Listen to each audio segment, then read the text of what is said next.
Amma ba'du. Allahumma inna nas'aluka ilman nafi'a wa rizqan tayyiba wa amalan mutaqabbala. Allahumma anfa'na bima 'allamtana wa 'allimna ma yanfa'una wa zidna ilma. Ahibbati fillah, kaum muslimin yang dimuliakan Allah Subhanahu wa taala. Alhamdulillah, puji dan syukur kita panjatkan kepada Allah Tabaraka wa taala atas nikmat taufik, nikmat kemudahan yang Allah berikan kepada kita, yang dengannya kita bisa melaksanakan salat subuh secara berjamaah. Semoga apa yang kita lakukan menjadi sebuah bukti tentang kebenaran iman kita kepada Allah Subhanahu wa taala. Karena begitulah yang disampaikan, yang dikatakan oleh Nabi sallallahu alaihi wasallam, bahwa ketika ada seseorang yang dia senantiasa melazimkan masjid, maka ini menjadi pertanda kebaikan iman dari orang tersebut. Nabi mengatakan, "Idza ra'aitumur rajula ya'tadul masjida fashhadu lahu bil iman." Apabila engkau melihat seseorang ya'tadul masjid, membiasakan diri untuk pergi ke masjid.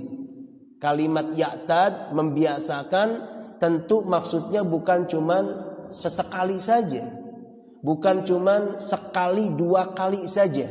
Ya'tad itu artinya kebiasaan, artinya itu sudah menjadi kebiasaan dia untuk mendatangi masjid. Fashhadu lahu bil iman. Jika engkau melihat seseorang yang senantiasa melazimkan masjid, sehingga hatinya terpaut dengan masjid, wajahnya itu akrab dengan masjid. Ya, ada sebagian jamaah dan setiap kita tentu tahu, ya, ketika kita datang ke masjid, wajah-wajah yang akrab dengan masjid itu ketahuan, ini yang sering dan lain sebagainya. Ya, maka Nabi mengatakan, persaksikan orang ini dengan keimanan. Jadi Nabi sallallahu alaihi wasallam mengkaitkan kebenaran iman seseorang dengan seringnya dia datang ke masjid. Ya. Hal ini juga sama seperti yang Allah Subhanahu wa taala sebutkan di dalam surat At-Taubah ayat 18. Allah berfirman, "Innama ya'muru masajidallah man amana billahi wal yaumil akhir." Sesungguhnya lah orang-orang yang memakmurkan masjid Allah adalah orang-orang yang beriman kepada Allah dan juga beriman kepada hari akhir. Tentu saja dengan keimanan yang benar. Jadi iman itu memiliki tuntutan. Benarnya iman kita kepada Allah itu ada indikatornya. Di antara indikator kebenaran iman seorang hamba adalah dengan seringnya dia mendatangi masjid untuk melaksanakan sholat fardu bersama kaum muslimin. Maka pemahaman terbaliknya, orang-orang yang tidak suka mendatangi masjid, apalagi malas pergi ke masjid. Artinya apa? Perlu untuk dipertanyakan tentang kebaikan imannya. Perlu untuk dikoreksi kembali tentang kebenaran imannya. Bagaimana mungkin seorang beriman tapi nggak suka ke masjid? Bagaimana mungkin orang beriman tapi nggak pergi ke masjid? Itu perlu dikoreksi itu imannya. Ya. Karena Nabi Shallallahu Alaihi Wasallam ketika hijrah dari Mekah ke Madinah, yang pertama kali beliau lakukan ada dua. Yang pertama adalah membangun masjid, dan yang kedua adalah mempersaudarakan kaum muhajirin dan ansor. Masjid dulu dibangun karena ini merupakan pusat peradaban kaum muslimin. Masjid ini merupakan miniatur yang akan terlihat dari sejauh mana kekuatan kaum muslimin. Ya. Maka mereka yang mendatangi masjid, memakmurkan masjid untuk melaksanakan sholat fardu berjamaah dan juga bisa menyelenggarakan berbagai macam aktivitas-aktivitas yang bermanfaat, maka sekali lagi ini menjadi sebuah pertanda tentang kebenaran iman dia kepada Allah Subhanahu wa taala. Maka semoga kebiasaan baik ini yang senantiasa kita terus lakukan, Allah Subhanahu wa taala berikan kepada kita keistiqomahan. Ikhwah fiddin, a'azzani Allah wa iyyakum. Pada tema kajian kali ini kita akan selingi dengan kajian tematik yang sejatinya kajian utama kita adalah membahas amalan-amalan yang akan menjadi pembuka pintu surga. Maka pada kesempatan ini tema yang akan kita sampaikan adalah bukti nyata keimanan, bukti nyata cinta Allah Subhanahu wa taala kepada umat manusia. Nah, jadi kita patut bersyukur kepada Allah karena Allah Rabb kita adalah zat yang maha pengasih lagi maha penyayang. Rabb kita Allah Tabaraka wa taala adalah Rabb yang amat sangat mencintai kita. Surat An-Nisa ayat 29 Allah Subhanahu wa taala berfirman, "Innallaha kana bikum rahima." Sesungguhnya Allah itu amat sangat sayang bikum kepada kalian. Ya. Bahkan mungkin cinta Allah kepada kita lebih sayang daripada cinta kita kepada diri-diri kita. Ya. Cinta Allah kepada kita lebih sayang daripada, lebih besar daripada cinta seorang ibu kepada anak-anak mereka. Ya, karenanya lah dalam suatu momen Nabi SAW dan para sahabatnya menyaksikan ada seorang ibu yang sekian lama terpisah dari anaknya. Kemudian setelah Allah mempertemukan mereka kembali, apa yang dilakukan oleh seorang ibu? Maka dia pun langsung memeluk anaknya, mendekap anaknya dengan erat, menciumnya dengan ciuman yang penuh kerinduan dan kehangatan. Dan itu disaksikan oleh Nabi dan para sahabatnya. Maka kemudian Nabi bertanya kepada mereka, "Ara'aita law anna hadhil mar'ata tulki waladaha finnar?"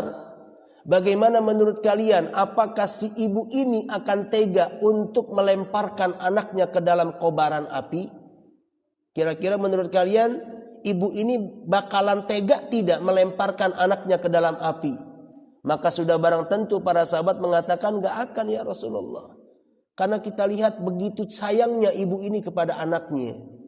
Ya, dan itu terlihat sekali dari bagaimana sang ibu memeluknya, mendekapnya, menciumnya dengan penuh kasih sayang, menunjukkan betapa besar cinta ibu ini kepada anaknya.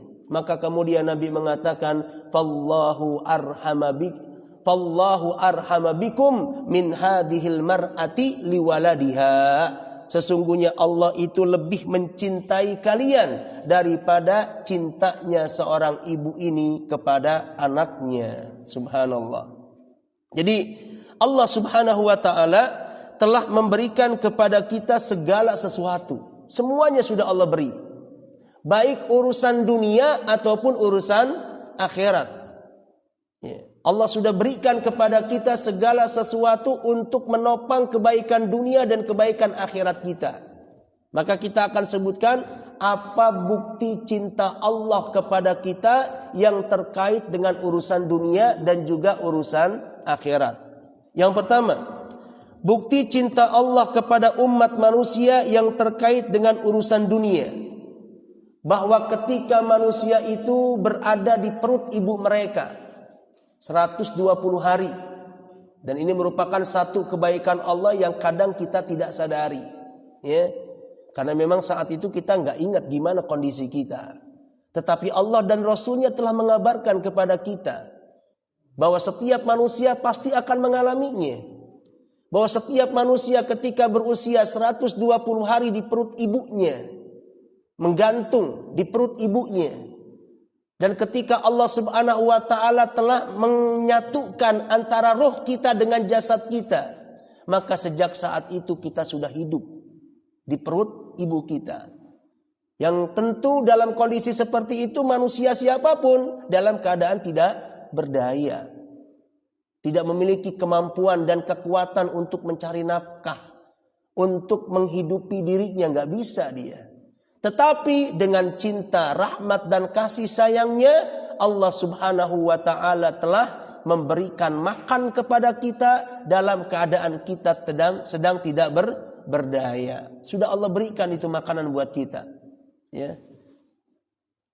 Dari mana makanan itu? Ternyata dari terhentinya darah haid yang ada pada ibu kita.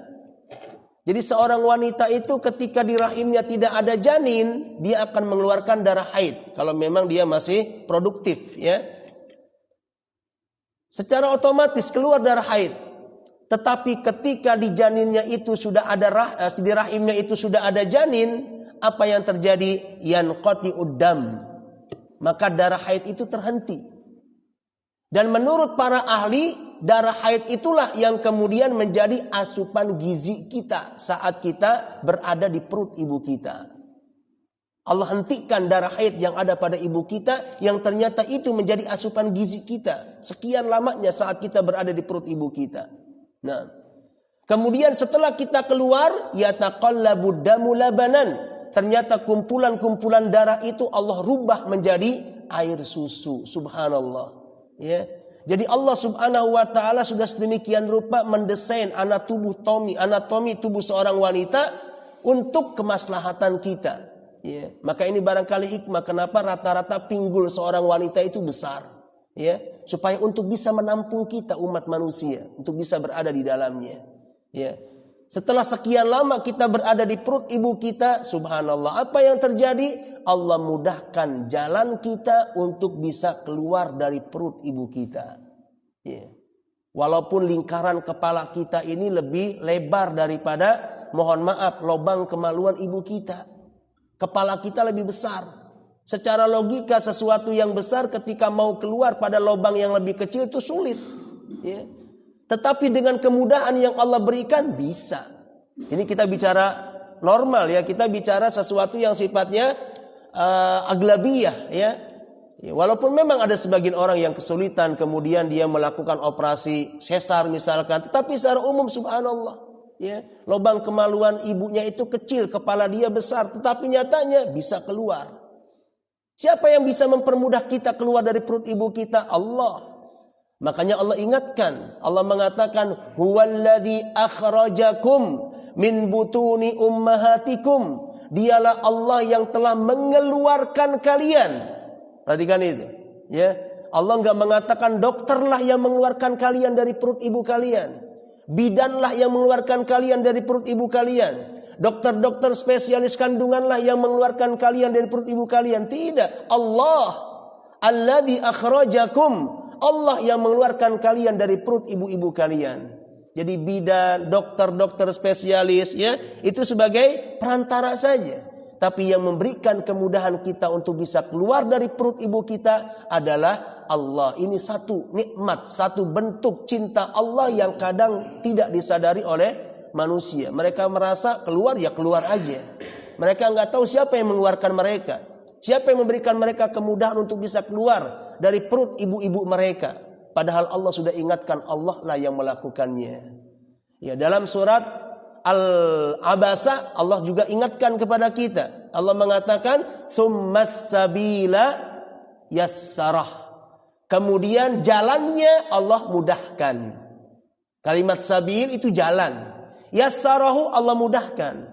Jalan apa yang dimaksud di situ? Jalan keluar kita dari perut ibu kita untuk kita lahir di alam dunia ini. Siapa yang memberikan kemudahan? Allah. Dalam dua ayat ini Allah Subhanahu wa taala ingatkan kepada manusia bahwa sejatinya mereka bisa menapakkan kedua kaki di dunia itu berkat pertolongan Allah Subhanahu wa taala. Jadi sekali lagi ini merupakan satu fenomena yang banyak dilalaikan, dilupakan oleh umat manusia. Ya, dia nggak ingat gimana saat dia nggak berdaya menggantung di perut ibunya, nggak bisa kerja.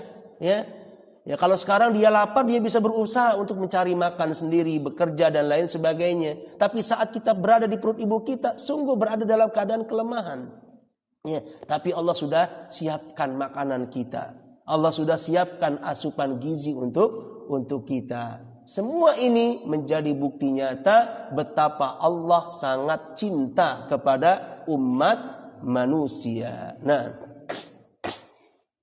kemudian ikhwah fiddin a'azzani Allah wa iyyakum. Ya, fadhal. Ya. Bismillah.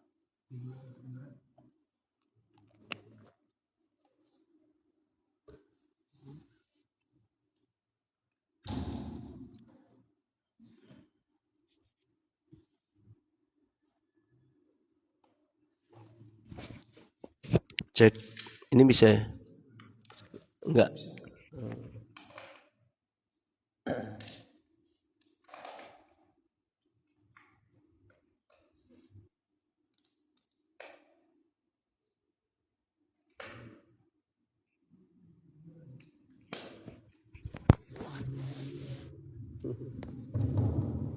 Ya kalau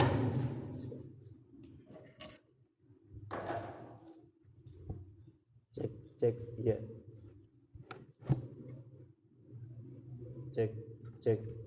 Cek satu. Iya. Kemudian ikhwah wa akhwat billah a'azzaniyallahu wa iyyakum. Setelah Allah Subhanahu wa taala keluarkan kita dari perut ibu-ibu kita. Ya. Allah hidupkan kita di muka bumi ini. Maka Allah Subhanahu wa taala dalam keadaan sudah menciptakan kita dan sempurnakan penciptaan kita. Tidak cuma menyempurnakan ciptaan, tapi Allah Subhanahu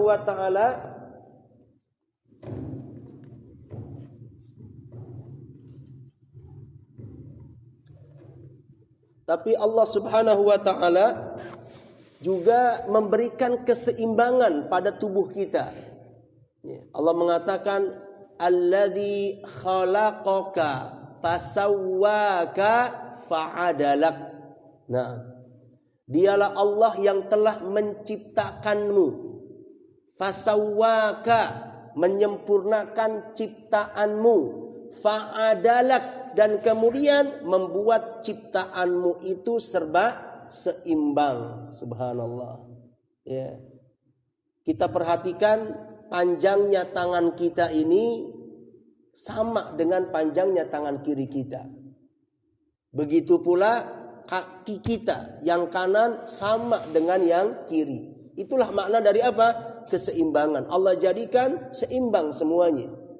Jari-jari yang ada di tangan kita pun sama, seimbang dengan jari-jari yang ada di tangan kiri kita. Kalau kita perhatikan jari-jari yang ada di tangan kita, mungkin yang paling panjangnya adalah jari tengah. Maka itu pula yang ada pada jari di tangan kiri kita. Allah jadikan semuanya itu serba seimbang. Jadi lagi-lagi ini kita bicara secara normal ya, keumuman ya. Keumuman manusia seperti itu. Ya, panjang tangan kanannya sama dengan panjang tangan kirinya. Panjang kaki kanannya sama dengan panjang kaki kirinya, yang dengannya dia bisa berjalan secara seimbang. Siapa yang memberikan keseimbangan pada tubuh kita? Allah. Ini bukti betapa Allah telah memberikan kepada kita segala sesuatu untuk kemaslahatan dunia kita. Allah jadikan badan kita seimbang antara yang kanan dan kiri. Kemudian Allah bekali kita dengan panca indera. Mata yang dengannya kita bisa melihat, telinga yang dengannya kita bisa mendengar, lisan yang dengannya kita bisa mengucap aneka kata, mengecap aneka rasa, ya, dan indera-indera kita yang lainnya. Subhanallah. Kemudian subhanallah lagi, Allah Subhanahu wa taala juga telah membekali pada diri kita ini tidak kurang dari 360 persendian. Sebagaimana yang pernah dikatakan oleh Nabi Shallallahu Alaihi Wasallam. Silakan yang memiliki kemampuan untuk melakukan penelitian, lakukan penelitian. Ada berapa persendian di badan kita? Ya, kalau Nabi jauh-jauh hari, walaupun beliau bukan seorang ilmuwan, bukan seorang peneliti, tetapi dengan pasti beliau mengungkapkan 360 persendian yang ada pada badan kita. Ya, tentu beliau menyatakan ini berdasarkan wahyu dari Allah yang menciptakan kita. Allah ciptakan kita, Allah tahu apa yang ada dalam badan kita. Ya, ada berapa persendiannya Allah tahu. Bagaimana cara mengalirnya darah Allah tahu. Ya, tentu yang paling tahu tentang anatomi manusia adalah Zat yang menciptakan. Dan Allah sangat tahu manusia itu terdiri dari apa saja, unsur-unsur pada manusia itu apa saja. Ya, dan Allah memberitakan ini kepada nabinya. Maka Nabi SAW walaupun beliau bukan seorang peneliti, bukan seorang penemu, ya, tetapi dengan pasti Nabi mengatakan sesungguhnya pada diri manusia itu tidak kurang ada 360 persendian. yang ada tersebar di seluruh anggota badannya, yang dengan itu membantu kita untuk bisa beraktivitas. Ya, jadi tangan ini, ya, dengan tangan kita bisa menulis, dengan tangan kita bisa mengambil, dengan tangan kita bisa memberi. Lincahnya tangan kita ini bisa melakukan segala hal, mengambil, memberi, menulis dan lain sebagainya. Disebabkan apa? Adanya persendian yang ada di tangan kita, di pergelangannya, di jemari-jemarinya. Kaki kita juga sama, begitu lincah dalam berjalan, bahkan begitu lincah dalam berlari. Disebabkan apa? Adanya persendian-persendian yang ada di kaki-kaki kita. Leher kita juga sama, bisa mendangak ke atas, bisa merunduk ke bawah, bisa menengok ke belakang, bisa menoleh ke kanan dan ke kiri. Disebabkan apa? Adanya persendian. Maka ketika persendian ini terganggu, orang gak bisa beraktivitas dengan baik. Tapi ketika persendian itu berjalan secara normal, subhanallah, dia bisa melakukan banyak hal. Siapa yang memberikan berbagai macam persendian itu? Allah. Allah telah memberikan kebaikan pada diri kita untuk bisa kita beraktivitas dalam menjalani kehidupan dunia. Ini satu kebaikan Allah yang jarang disadari oleh manusia. Ya, mereka merasa hidup saya bisa gini, ya memang sudah dari sananya. Sudah seperti ini, sama seperti manusia-manusia yang lainnya. Padahal tidak.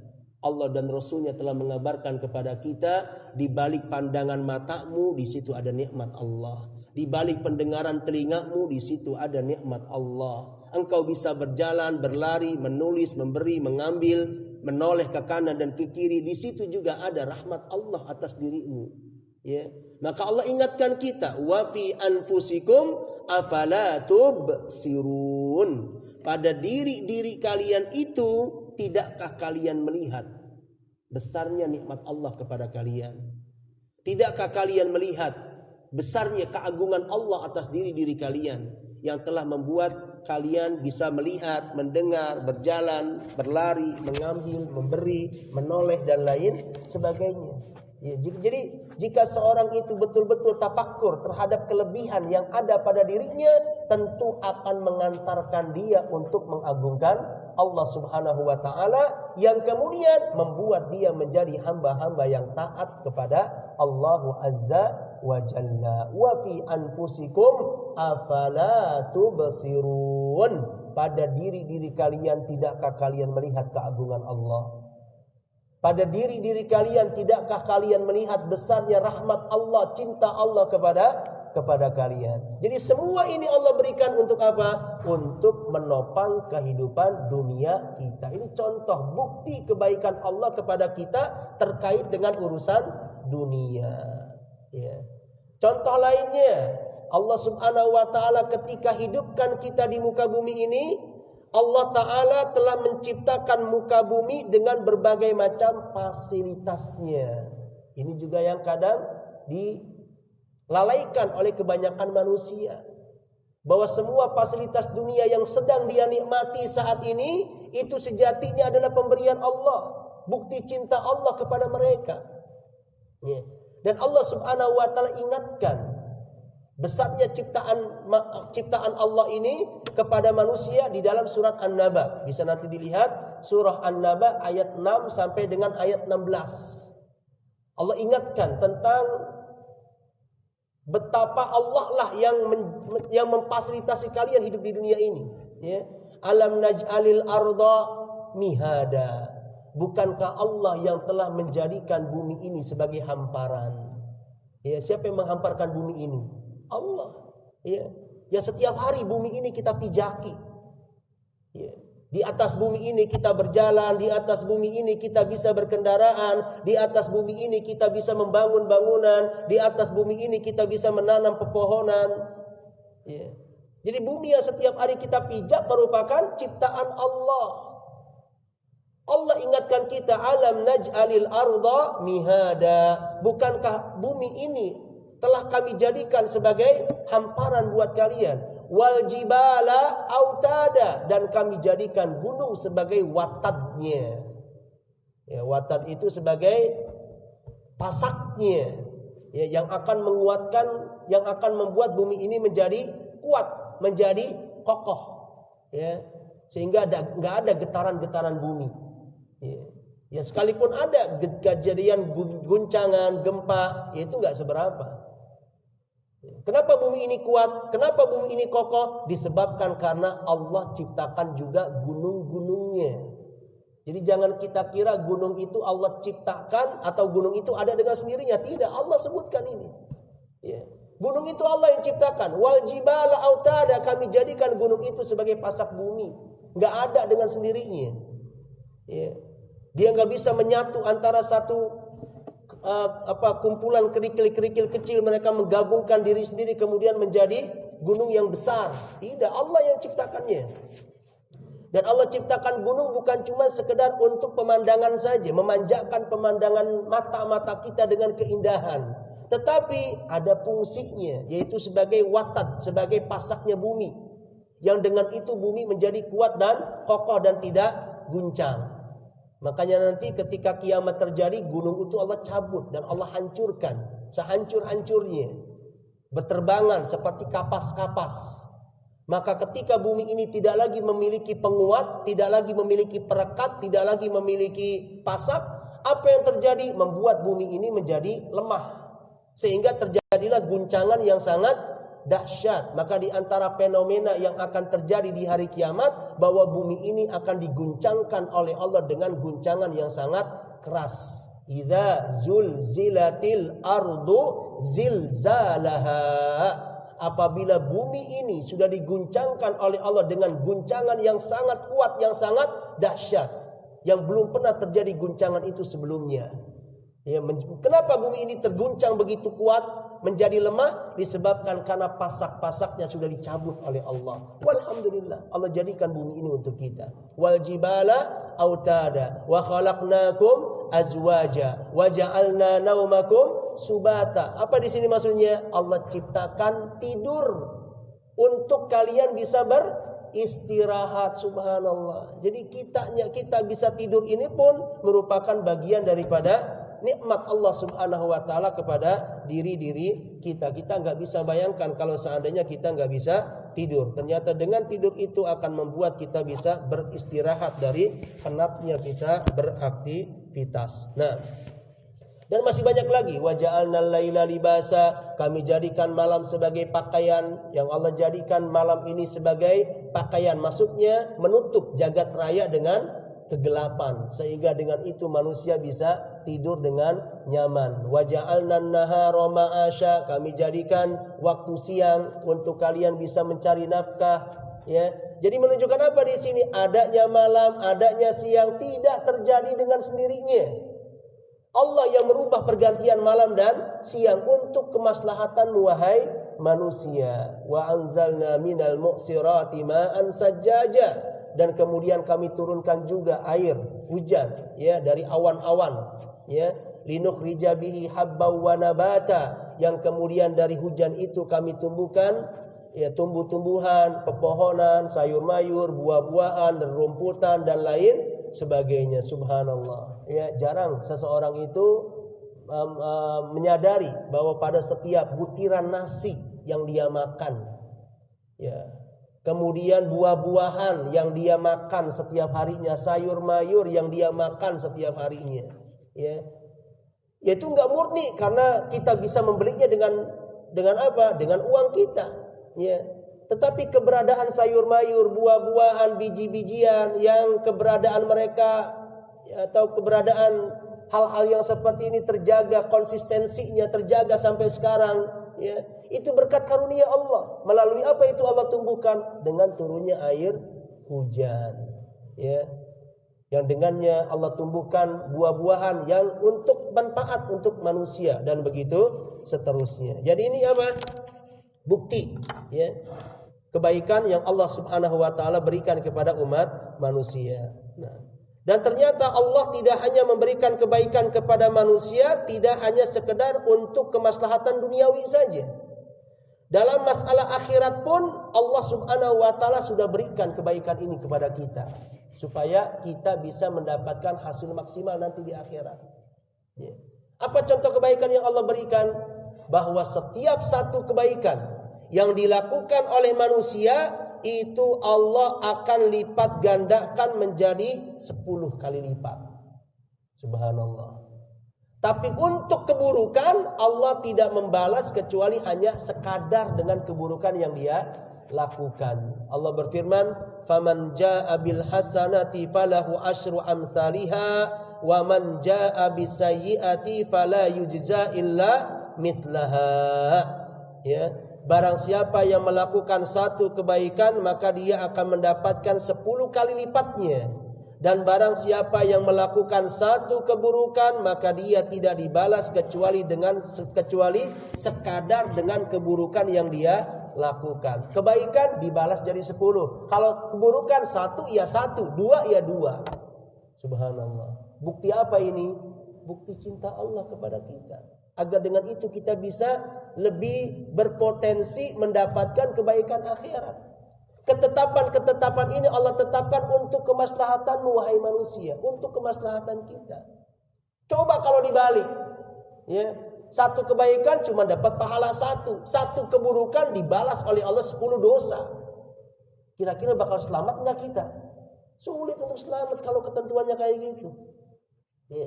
Setiap kali melakukan satu dosa pahalanya 10 kali lipat. Tapi kalau melakukan satu kebaikan cuma dapat 1, 2. Satu dosa 10 dosa, satu kemaksiatan 10 dosa.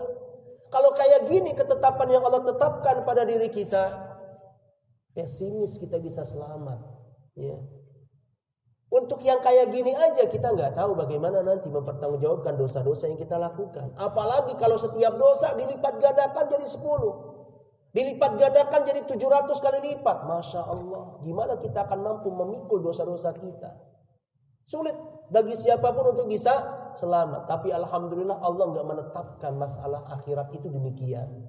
Justru yang Allah tetapkan, satu kebaikan 10 kali lipat, satu kejelekan ya 1.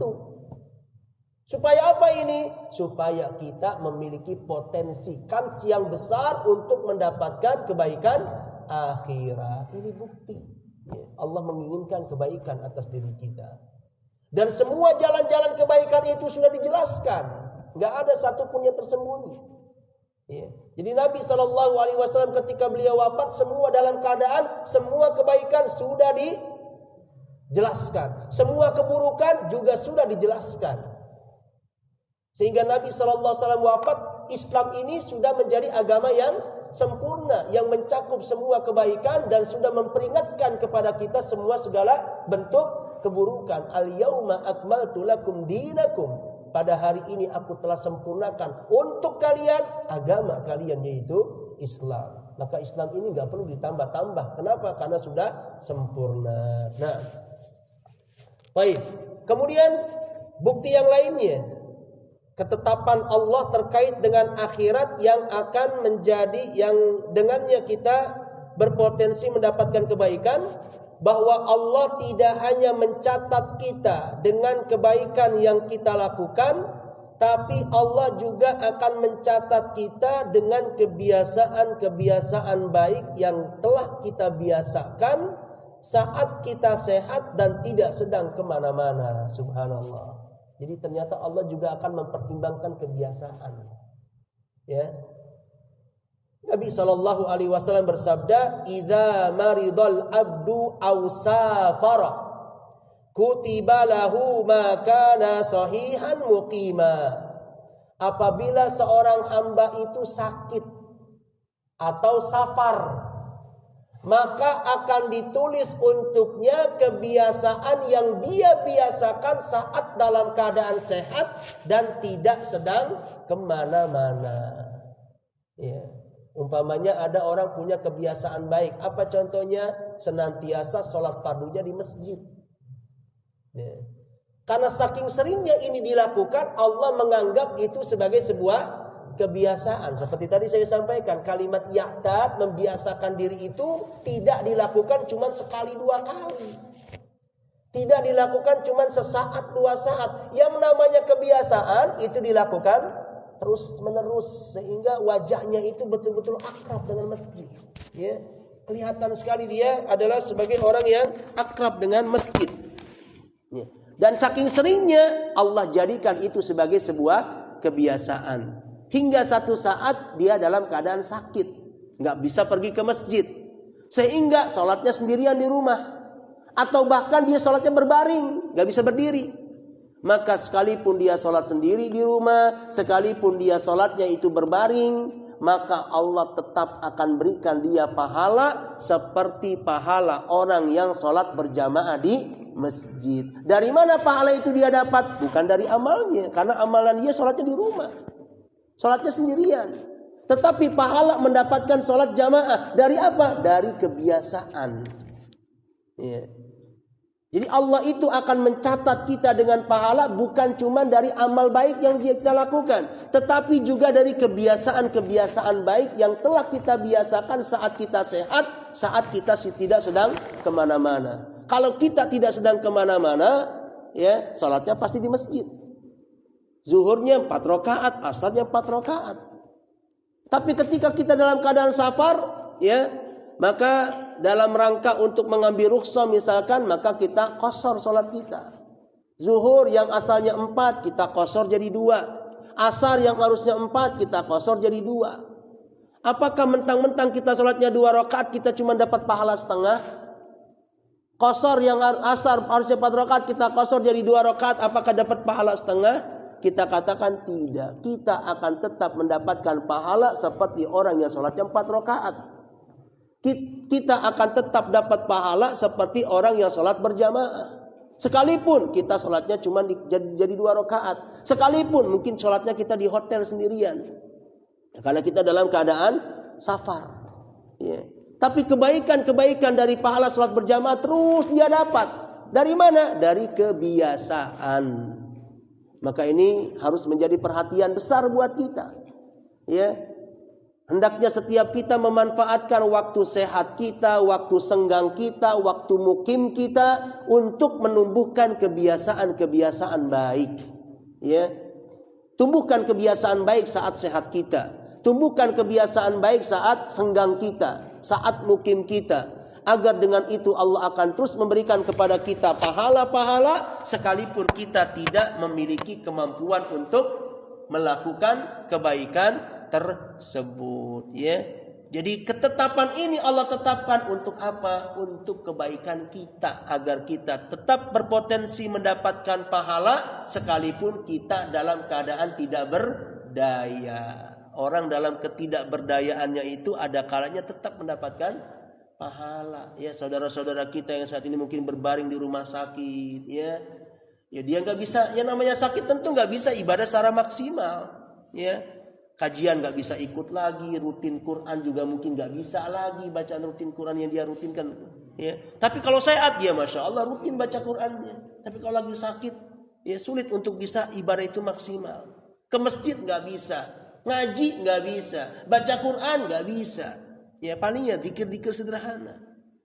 Tetapi ya sekalipun dia dalam keadaan tepar seperti itu, tak berdaya seperti itu, tetap pahala-pahala sempurna akan tetap dia dapatkan. Dari mana?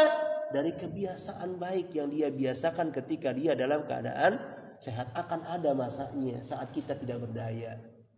Ya, karena namanya penyakit ini ya nampaknya menjadi sebuah keniscayaan, ya. Apalagi kita hidup di zaman yang semuanya berpotensi merusak kesehatan kita, ya. Ya dari makanannya, ya dari cuacanya, dari segala macamnya.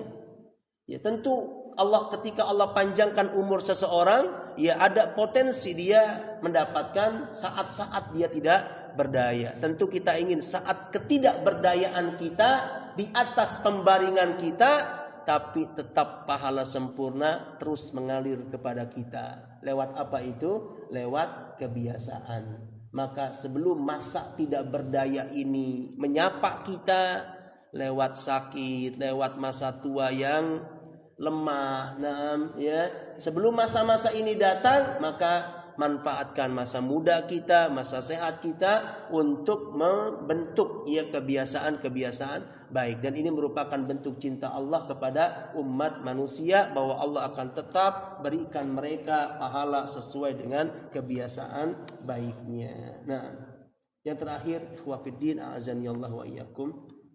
Ya. Setelah kita menyadari betapa cinta Allah itu besar kepada kita, maka sudah barang tentu kita harus juga cinta kepada Allah. Ya. Walaupun mungkin cinta itu belum terpupuk di dalam hati kita, tapi kita berupaya untuk menumbuh kembangkan. Ya. Kita siapkan kapasitas besar di hati sanubari kita untuk menumbuhkan cinta Allah pada diri kita. Ya. Supaya apa? Supaya kita bisa mendapatkan kelezatan iman, manisnya dan lezatnya ibadah. Kenapa ibadah kita hambar? Bahkan cenderung menjadikan ibadah itu menjadi sebuah beban. Aduh, waktu sholat lagi ini. Aduh, lagi enak-enak tidur, azan berkumandang. Jadi adanya waktu sholat, adanya waktu momen ibadah itu lebih besar momen sisi bebannya daripada sisi nikmatnya. Karena memang belum ada kelezatan dari setiap ibadah yang kita lakukan. Ya, menunjukkan apa? Masih lemahnya cinta kita kepada Allah. Sebab ketika hati seseorang itu dipenuhi dengan rasa cinta, maka Nabi janjikan dia akan mendapatkan lezatnya keimanan, manisnya keimanan, lezatnya ketaatan dan manisnya ketaatan. Nabi mengatakan arbaun man kunna fihi wajada bihinna halawatal iman. Ada 4 perkara. Apabila seorang hamba mendapatkan 4 perkara itu, maka dia pasti akan merasakan halawatal iman, manisnya iman, lezatnya ketaatan kepada Allah Subhanahu wa taala. Di antaranya adalah apa?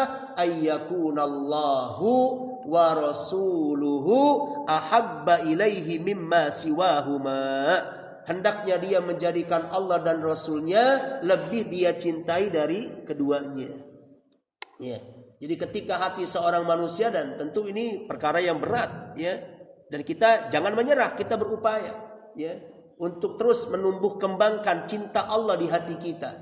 Jangan sampai cinta kita kepada keluarga, kepada harta, kepada dunia, kepada pekerjaan menutup ya semua ruang-ruang hati di hati kita. Nggak ada lagi ruang untuk cinta kepada Allah. Dipenuhi semuanya dengan cinta anak, cinta istri, cinta pekerjaan, cinta dunia. Ya, sehingga nggak ada ruang cinta Allah. Ini jangan sampai terjadi. Siapkan ya ruang besar ya hati kita untuk kita penuhi dengan cinta, agar dengan itu kita bisa mendapatkan kesempurnaan iman, agar dengan itu kita bisa mendapatkan manisnya dan lezatnya ketaatan. Ya. Bagaimana caranya yang bisa kita lakukan? Hendaknya kita berupaya untuk senantiasa mengedepankan hak Allah daripada kepentingan kita. Ini upaya kita. Ya, saat kita bekerja, saat kita berwira swasta, saat kita sedang berniaga, ya, datang panggilan untuk sholat Jumat misalkan, ya, maka hendaknya kita berupaya untuk menghentikan aktivitas kita. Ya, kesampingkan dulu kepentingan kita. Bekerja itu ada kepentingan kita. Ya, berdagang itu ada kepentingan kita. Ya, maka kita kesampingkan, dahulukan hak Allah. Langkahkan kaki, ayunkan tangan, jawab panggilan Allah, penuhi seruan Allah. Ya, itu upaya kita untuk menjadi orang-orang yang berupaya mengagungkan perintah Allah Subhanahu wa taala. Jadi jangan sampai hak Allah itu terkalahkan dengan ego kita, kepentingan kita. Saat kita sedang tidur, ya, tiba-tiba kita mendengar azan subuh berkumandang. Maka orang yang berupaya untuk menjadikan dan mencintai Allah, dia segera harus hempaskan selimutnya. Oh, ini lagi enak-enaknya. Enggak, harus sekarang ini ada panggilan Allah. Saya ingin menjadi hamba yang cinta kepada Allah.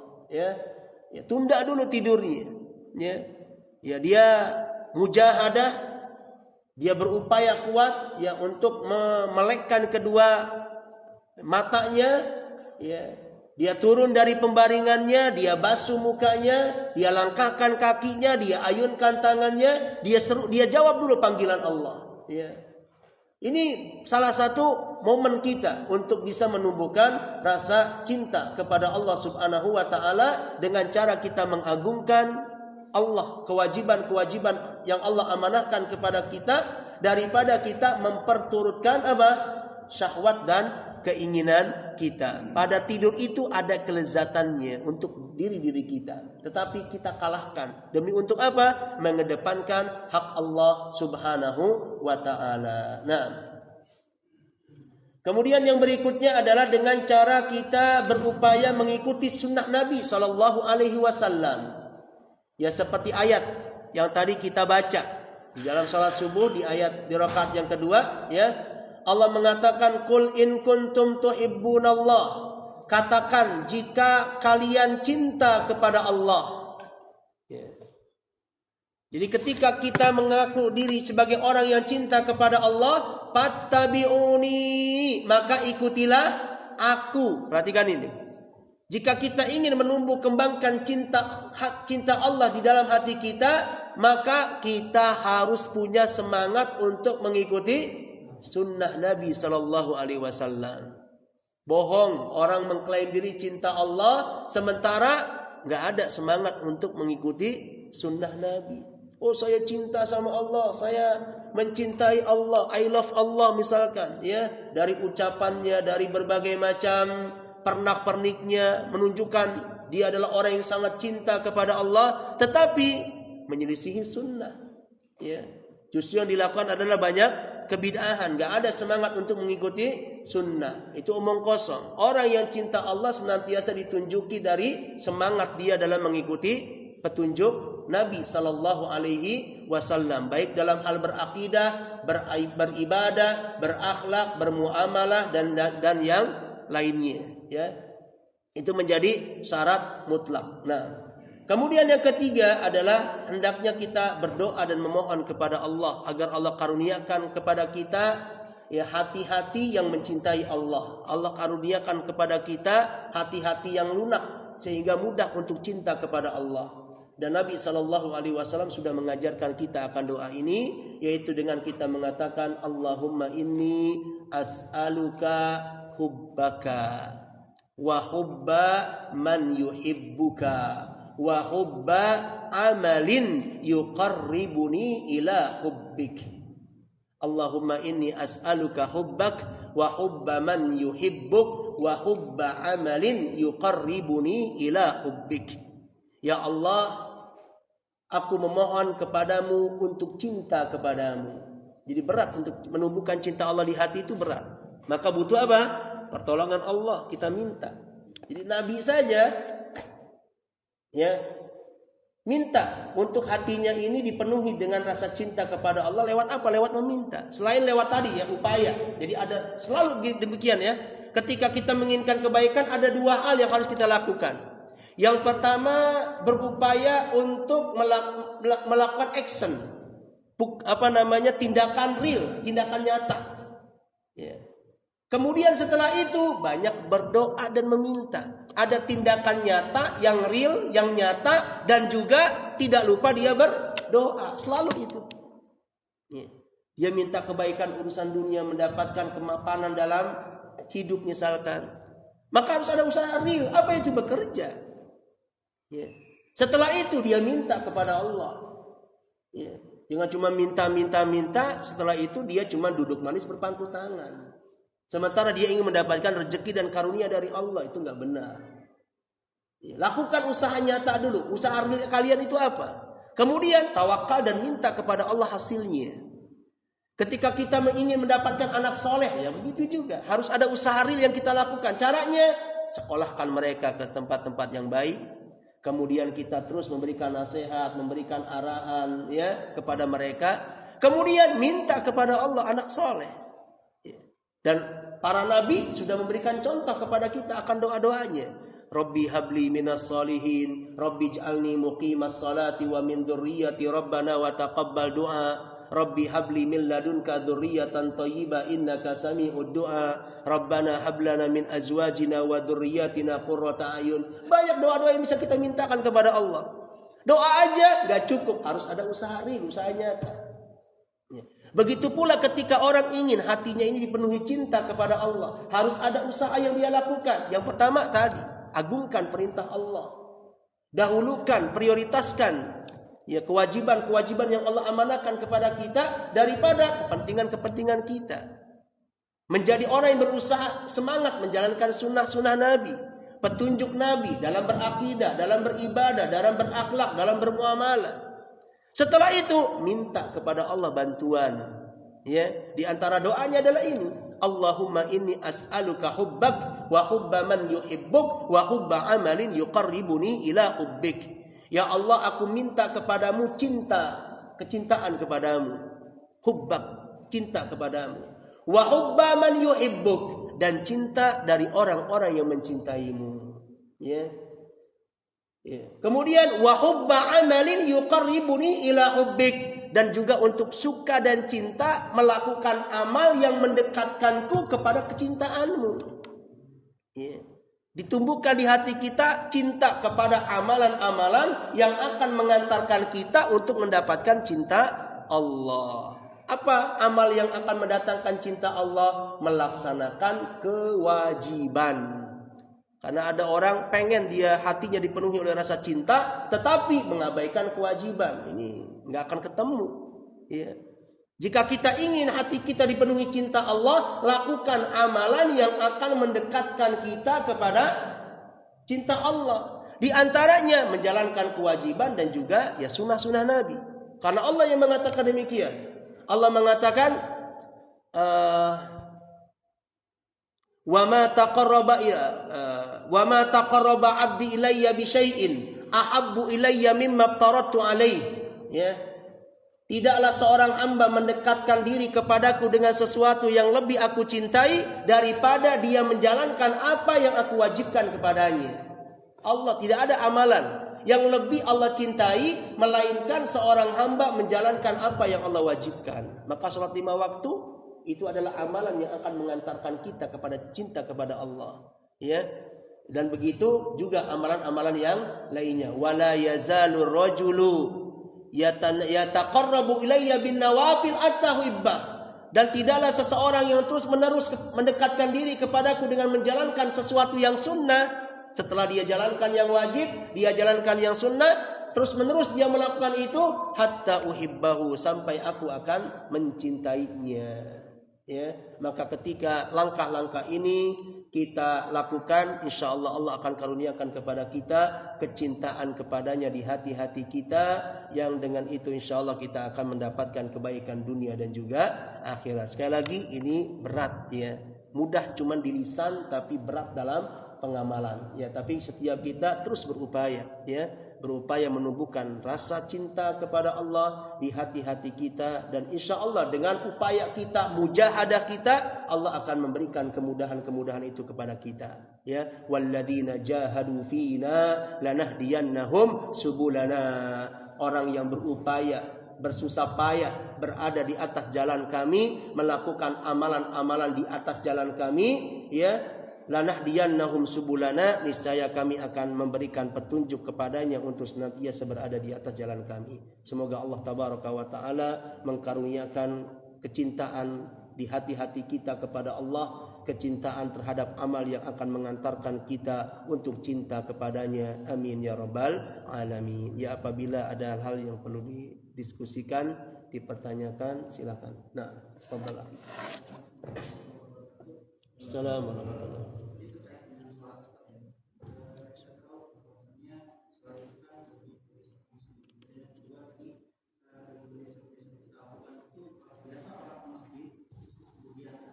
Udzur. Betul.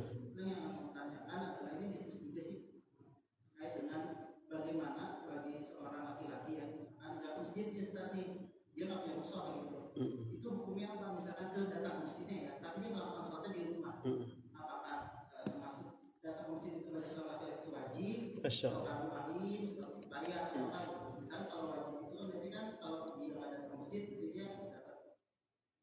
Iya.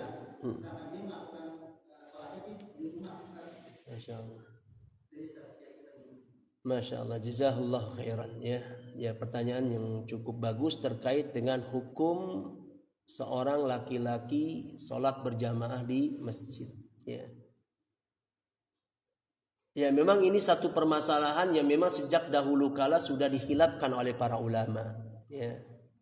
Terkisar antara hukumnya sunnah muakkadah dan wajib, ya. Nggak ada satupun di antara mereka yang mengatakan mubah, nggak ada satupun di antara mereka yang mengatakan makruh, ya, apalagi mengatakan haram. Kisarannya imma mustahabbah atau wajibah, ya. Memang sengit dalil-dalil yang dinyatakan oleh para ulama, ya. Ada sebagian mereka, dan ini pendapat yang memang yang lebih banyak dirojihkan, yang mengatakan hukumnya wajib, ya. Banyak dalil-dalil yang menunjang tentang wajibnya itu, ya. Di antaranya adalah keinginan Nabi Shallallahu Alaihi Wasallam ingin, ya, membakar rumah-rumah orang yang tidak la yashhaduna, ya, al jamaah, yang tidak melaksanakan sholat berjamaah. Jadi seandainya itu dilakukan untuk meninggalkan sesuatu yang mubah, kan nggak mungkin, ya. Begitu geram Nabi kepada orang-orang yang pemilik rumah itu nggak ke masjid, ya. Nggak mungkin sampai Nabi berkeinginan untuk membakarnya, walaupun nggak dilakukan oleh Nabi karena mempertimbangkan banyak hal. Tetapi yang dapat kita ambil di sini, ya, betapa Nabi begitu geram terhadap perilaku seorang laki-laki yang tanpa wudu tapi nggak ke masjid. Seakan-akan Nabi ingin membakar rumah-rumah mereka. Kalau seandainya itu adalah hukumnya mubah saja, meninggalkan sesuatu yang sunnah, nggak mungkin Nabi segeram itu, ya. Nah, ketika ada Nabi keinginan seperti itu, menunjukkan apa yang dilakukan oleh mereka, ya, yang tidak melaksanakan sholat fardu, ya, karena mereka memang meninggalkan sesuatu yang sifatnya wajib. Dahulu juga ada orang yang buta yang juga minta rukhsah kepada Nabi, ya, ya. Laisa liqaidun yaquduni ilal masjid. Aku nggak ada orang menuntunku ke masjid. Ya, bolehkah aku sholat di rumah? Awalnya Nabi mengizinkan, ya silakan, ya, kamu sholat di rumah. Enggaklah begitu lama ada azan berkumandang. Kalau dulu kan azan nggak pakai speaker, berkumandang, ya, ala kadarnya. Kemudian Nabi tanya, hal sami'tan nida, engkau dengar panggilan azan itu? Orang ini mengatakan, iya, Pak ajibu, kalau gitu datangi, nggak ada udzur. Ya, ketika azan berkumandang didengar, menunjukkan tempatnya nggak terlalu jauh, ya. Sekalipun nggak bisa melihat, masih sangat mungkin, karena orang-orang yang tidak melihat itu dia akan diberikan insting tersendiri. Tidaklah Allah menutup pintu satu nikmat pada diri seorang kecuali Allah akan bukakan nikmat yang lain. Maka ada kelebihan-kelebihan dari orang yang memiliki kekurangan yang tidak bisa dimiliki oleh orang-orang yang normal. Selalu itu, ya. Maka Nabi mengatakan, ajib, datangi.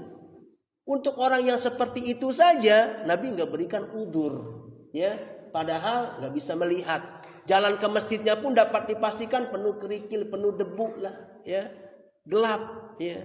Kalau sekarang di kita udzur-udzur kayak gitu udah nggak ada. Jalannya terang, ya, beraspal, masjidnya enak, ber-AC, ada karpetnya, semuanya serba dimudahkan. Apa iya yang seperti ini akan menjadi udzur, yang menjadi udzur dia nanti di hari kiamat? Wallahu a'lam. Jadi banyak para ulama yang menyebutkan tentang dalil-dalil. Sekalipun mungkin disebutkan di beberapa buku hukumnya sunnah, ya. Tetapi bisa lihat misalkan dalam Minhajul Muslim, ya. Ya, Syekh Abu Bakar Jabir Al-Jazairi menyebutkan hukumnya adalah sunnah wajibah. Sunnah tapi wajib, karena sunnah itu sesuatu yang dibiasakan oleh Nabi, ya. Dan wajib artinya hukumnya wajib. Ada yang mengatakan mustahabah, tapi sunnah adalah sunnah wajibah, sunnah yang hukumnya wajib, ya. Walaupun sekali lagi kita tidak memungkiri ada sebagian ulama yang mengatakan sunnah muakkadah, artinya ketika dia sholat di rumah sholatnya sah, ya, sholatnya sah. Tetapi banyak kebaikan-kebaikan yang luput, ya, dilipat gandakan dari 27, luput dari dia, ya. Ya, kalau kita dipilih bekerja, satu gajinya 1 juta, yang satu 27 juta umpamanya, ya, dengan, ya, tingkat pekerjaan yang lebih tinggi sedikit, tapi dia mendapatkan gaji yang sampai 27 kali lipat misalkan, ya. Tentu dia akan memilih yang lebih banyak. Itu dalam masalah dunia. Tapi kenapa kok dalam masalah akhirat kita milihnya yang satu aja lah cukup, ya. Yang satu juga insya Allah sudah cukup jadi bekal saya nanti di akhirat, ya, sudah bisa meluruskan dan memuluskan langkah saya ke sorga. Jadi yang banyak aja belum tentu, apalagi yang satu. Ya, ini yang harusnya, ya, menggugah hati-hati kita, cara berpikir kita untuk kita mencari yang terbaik dalam masalah urusan akhirat. Tetapi kita sekali lagi kita tidak memungkiri ada sebagian pendapat yang mengatakan sah. Maka, ya, tetap kita ajak kaum muslimin untuk, ya, pergi ke masjid, ya, saudara-saudara kita, tetangga-tetangga kita, tetapi juga tidak memberikan perlawanan yang keras atau pengingkaran yang keras terhadap mereka-mereka yang belum ke masjid. Doa saja semoga Allah Subhanahu wa taala lunakkan hatinya untuk bisa memudahkan langkah kakinya pergi ke masjid. Wallahu taala alam bissawab. Ya, saya kira cukup apa yang kami sampaikan, mudah-mudahan bermanfaat. Kita tutup dengan kafaratul majlis. Subhanakallahumma wa bihamdika asyhadu an la ilaha illa anta astaghfiruka wa atubu ilaik. Wassalamualaikum warahmatullahi wabarakatuh.